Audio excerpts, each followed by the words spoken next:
Hello dear student, myself Mohammad Imran Ansari. Dear student, today we will discuss about sexual reproduction in human being. ठीक है, आज हम लोग chapter number 3 यानी कि sexual reproduction in human being यानी कि मानव में लैंगिक जनन की क्रिया किस प्रकार से होती है, कैसे होती है, लैंगिक जनन क्या है, इन सब के बारे में हम लोग को डिटेल से पढ़ना है। ठीक है, ये बच्चों आज का जो है पार्ट नंबर 1 है और पार्ट नंबर 1, 2, 3 ऐसे पार्ट करके मैं वीडियो अपलोड करता रहूँगा और आप लोग इसको देखते रहिए, समझते रहिए और जो भी आपको कन्फ्यूज़न है ये आप कमेंट बॉक्स में पूछ सकते हैं। ठीक है, आइए आज की वीडियो हम लोग स्टार्ट करते हैं। सबसे पहली बात, जो आप मानव में लैंगिक जनन देख रहे हैं यानी sexual reproduction in human being, ये होता क्या है। सबसे पहली बात बच्चों, इसमें आपका टॉपिक क्या है, जनन। ठीक है, तो जनन होता क्या है। जनन का मतलब होता है बच्चों रिप्रोडक्शन। ठीक है, जनन मतलब क्या होता है, रिप्रोडक्शन। अब रिप्रोडक्शन क्या होता है, रिप्रोडक्शन का मतलब होता है ये एक ऐसी प्रक्रिया होती है जिसमें अपने समान संतान पैदा करने की क्षमता पाई जाती है। प्रजनन का मतलब होता है अपने समान संतान पैदा करना। ठीक है, यानी कि वह प्रक्रिया जिसमें जीव अपने समान संतान पैदा करने की क्षमता रखता है उसे हम जनन कहते हैं। और बच्चों जो जनन होता है, जनन मुख्य रूप से 2 प्रकार का होता है यानी 2 टाइप्स का रिप्रोडक्शन होता है। पहला जो होता है बच्चों उसको कहते हैं एसेक्सुअल रिप्रोडक्शन। ठीक है, एसेक्सुअल रिप्रोडक्शन, जो कि हम लोग इसको फर्स्ट चैप्टर में समझ चुके थे कि एसेक्सुअल रिप्रोडक्शन आखिर में होता क्या है, यानी कि अलैंगिक जनन। अलैंगिक जनन क्या होता है बच्चों, तो ध्यान से समझिएगा। अलैंगिक जनन का मतलब मैंने आपको बताया था कि इस प्रक्रिया में बच्चों एक सिंगल पेरेंट इन्वॉल्व होते हैं, यानी कि एक ही जीव की जरूरत पड़ती है और इनसे जो जीव पैदा होते हैं यानी कि इनके जो बच्चे पैदा होते हैं वह अपने माता पिता के समान होते हैं। यानी कि अगर मान लीजिए कि ये कोई एक जीव है, ठीक है, इस जीव से 2 या 2 से अधिक बहुत सारे अगर जीव बच्चों बन रहे हैं, ठीक है, तो ये सारे के सारे जीव क्लोन कहलाते हैं। क्लोन का मतलब होता है कॉपी, यानी कि जितने भी बच्चों ये जीव हैं ये सब के सब कैसे दिखाई देंगे, सिमिलर टू द पेरेंट, यानी कि अपने जो पेरेंट्स है यानी पुराना जो कोशिका है इसी के समान बच्चों ये दिखाई देंगे। यानी कि इनमें ऑफ स्प्रिंग जो इनके हैं बच्चे हैं, इनके और इनके अंदर यानी कि जो ये पेरेंट है इनमें कोई भी वेरिएशन यानी कि कोई भी अंतर नहीं पाया जाता है। ये एक प्रकार का बच्चों अलैंगिक जनन यानी कि एसेक्सुअल रिप्रोडक्शन होता है, जो कि हम लोग चैप्टर नंबर 1 में यानी कि रिप्रोडक्शन इन ऑर्गेनिज्म में, जीवों में जनन में हम लोगों ने इसको पढ़ लिया था। अगर आप उसको नहीं देखे हैं तो आप उस वीडियो को जाके देखिए, फिर ये आपको और बेटर तरीके से समझ में आएगा। दूसरा बच्चों हम लोग बात करते हैं, दूसरा जो जनन होता है उसको कहते हैं सेक्सुअल रिप्रोडक्शन। ठीक है ना, सेक्सुअल रिप्रोडक्शन। अब ये सेक्सुअल रिप्रोडक्शन क्या होता है तो ध्यान से समझिए। सेक्सुअल रिप्रोडक्शन का हिंदी होता है बच्चों लैंगिक जनन। ठीक है, क्या होता है, लैंगिक जनन। तो सबसे पहली बात बच्चों, लैंगिक जनन क्या होता है। लैंगिक जनन में हमेशा 2 जीव इन्वॉल्व होते हैं, यानी कि इसमें नर और मादा, नर यानी कि मेल एंड मादा का मतलब होता है बच्चों फीमेल। ठीक है, नर और मादा इन दोनों की जरूरत पड़ती है और इन दोनों के मिलने से जो ऑफ स्प्रिंग बनता है बच्चों उनमें कुछ ना कुछ वेरिएशन होते हैं, यानी कि कुछ ना कुछ विभिन्नताएं पाई जाती हैं। हालांकि अगर बात किया जाए बच्चों एसेक्सुअल रिप्रोडक्शन में तो इसमें सिंगल पेरेंट इन्वॉल्व होते हैं, सिंगल पेरेंट इन्वॉल्व होते हैं और इनसे जीव जो बनते हैं वो क्लोन कहलाते हैं और वो अपने मातृ कोशिका के समान ही दिखाई देते हैं।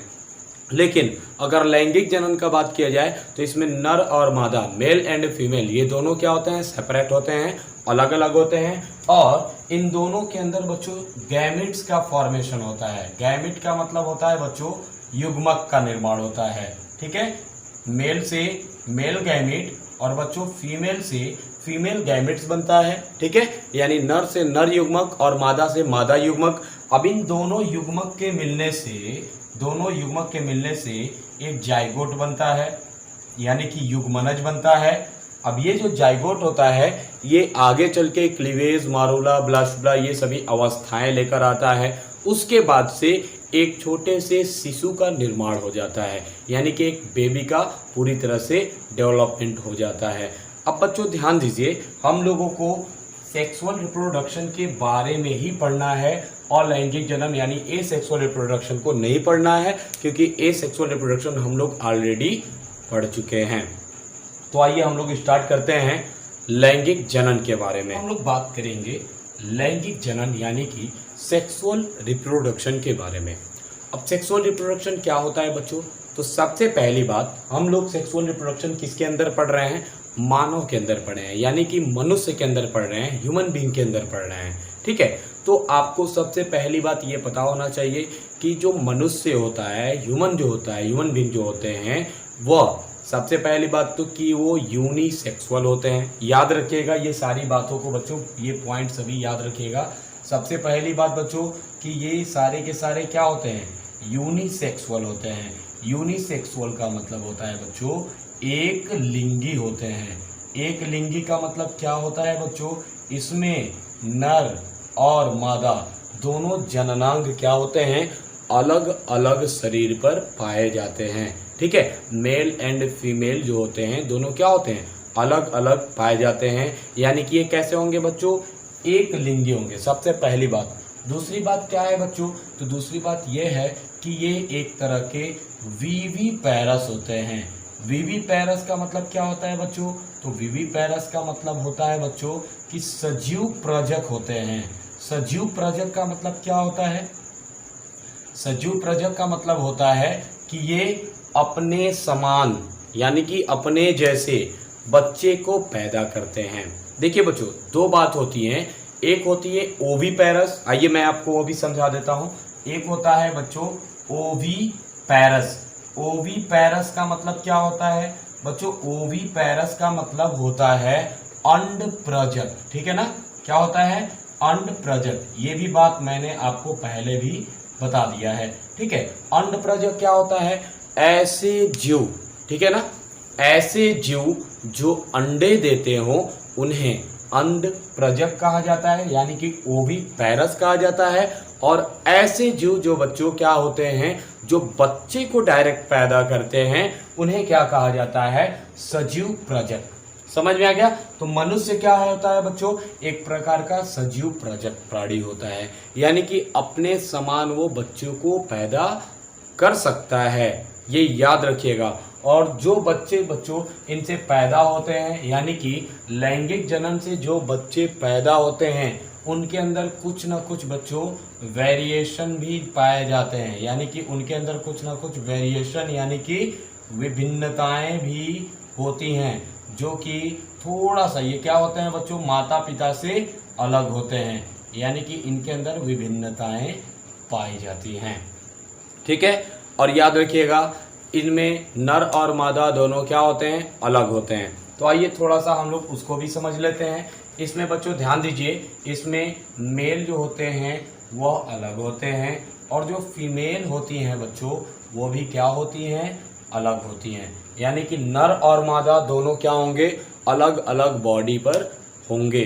ठीक है, यानी अलग अलग बॉडी इन दोनों का होगा। नर का अलग होगा, मादा का अलग होगा। और याद रखिएगा, नर से बच्चों, नर से यानी मेल से एक हार्मोन रिलीज होता है जिसका नाम है बच्चों टेस्टोस्टेरॉन। याद रखिएगा, टेस्टोस्टेरॉन।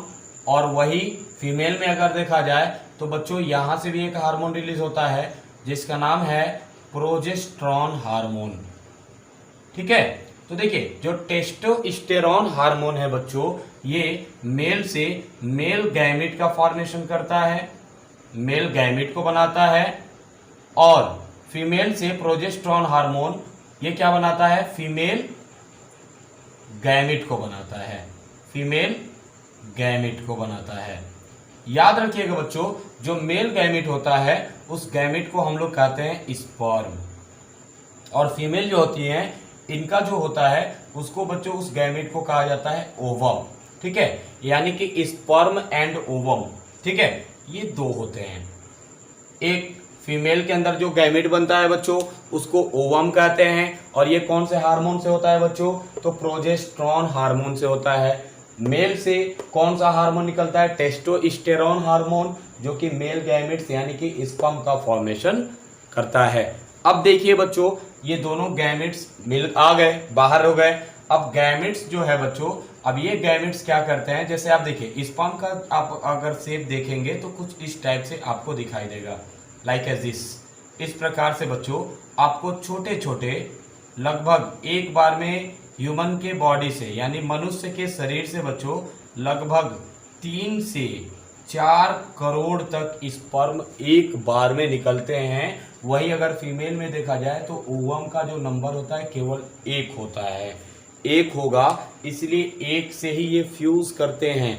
जो सबसे पहले बच्चों फ्यूज करते हैं वही इसके साथ फर्टिलाइजेशन करते हैं। बाकी जितने भी होते हैं बच्चों वो सारे के सारे डाई हो जाते हैं, मर जाते हैं। याद रखिएगा इस बात को बच्चों।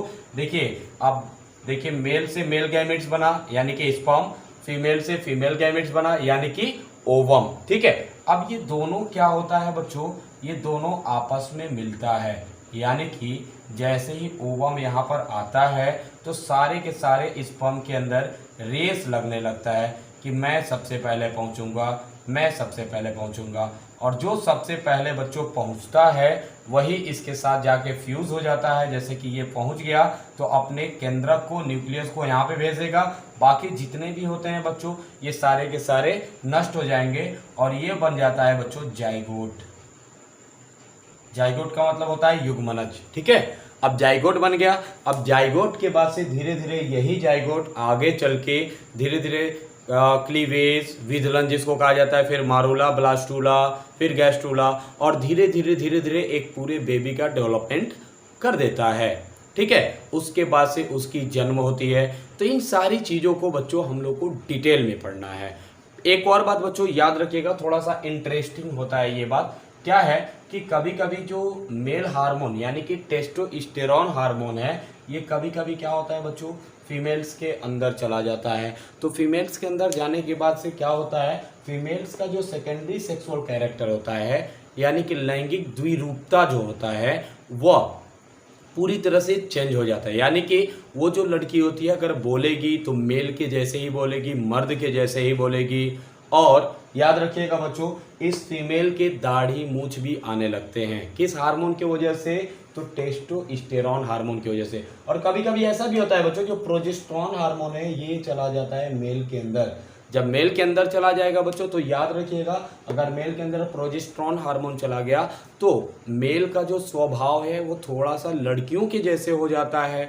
बोलने में भी वो लड़कियों के जैसे बोलता है, चलता भी है तो लड़कियों के जैसे, मतलब ऐसा स्वभाव उसके अंदर आ जाता है प्रोजेस्टेरोन हार्मोन मेल के अंदर जाने की वजह से। तो ऐसा जो होता है बच्चों बहुत रेयर चांसेस में होता है, इस बात को याद रखिएगा।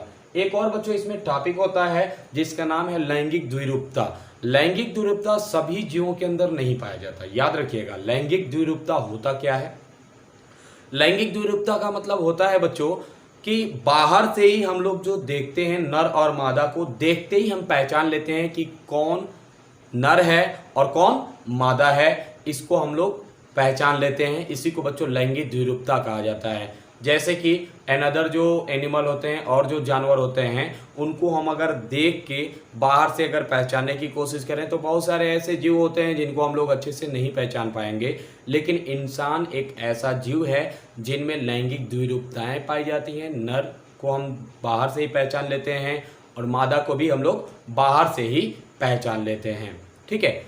उम्मीद करता हूं बच्चों कि आज का जो आपको ये टॉपिक बताया गया है, एक छोटा सा टॉपिक, ये आपको समझ में आ गया होगा। जस्ट इसके बाद से हम लोग कल यानी पार्ट नंबर 2 में बात करेंगे, ठीक है। मनुष्य में लैंगिक जनन में पहला हम लोग को टॉपिक पढ़ेंगे, उसमें हम लोग मानव में लैंगिक जनन पढ़ेंगे, नर में कैसे कैसे होता है, फिर मादा में पढ़ेंगे, फिर उसमें फर्टिलाइजेशन क्या कैसे होता है, फिर फर्टिलाइजेशन के बाद से यानी निषेचन के बाद से कौन कौन सी घटनाएं होती हैं। इन सारे चीज़ों को डिटेल से पढ़ना है और फिर पढ़ना है कि बच्चे का विकास कैसे होता है, कब महीने पे, कौन से महीने पे कौन सा ऑर्गन आता है और कब डेवलपमेंट होता है, कब बच्चा पैदा होता है, ये सारे चीज़ों को बच्चों हम लोग को डिटेल से पढ़ना है। आज के लिए बच्चों इतना ही रहने देते हैं। Thank you for watching this video.